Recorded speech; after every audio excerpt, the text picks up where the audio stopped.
Good morning. I got my coffee, settled in my office, getting some work done before I have some client sessions today.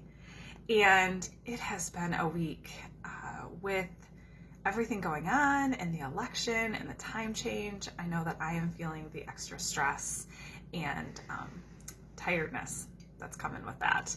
So if you're seeing this on Instagram, I did share this week in my stories about a few extra self-care things that I've been doing this week to take care of myself. And that's really important. So I hope that you're doing well and doing the same.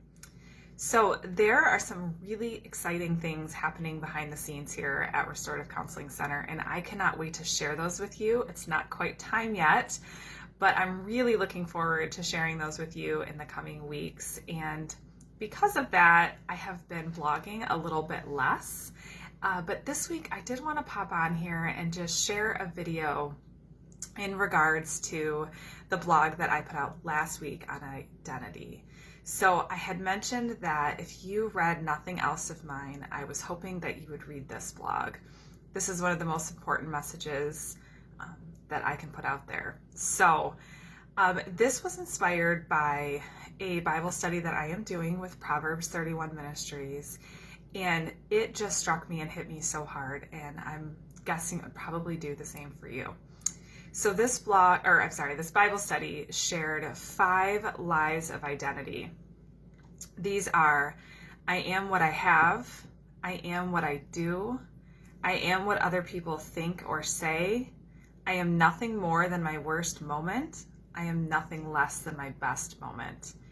And those just struck me personally, but they also struck me because this is what so many of my clients struggle with, and especially women and moms who are feeling like they have spent years or decades taking care of others, and so they feel like they've lost their own identity. So for one thing, it helps us to see where our identity lies and who our identity is in. But also, so much of what holds us back are the limiting beliefs. And I've done some blogging and video about that as well. But these are really common limiting beliefs. That I am what I do, that I am what other people say or think, or, I'm not enough, essentially. So if you check out the blog from last week, I give the counterparts to these where our true identity lies.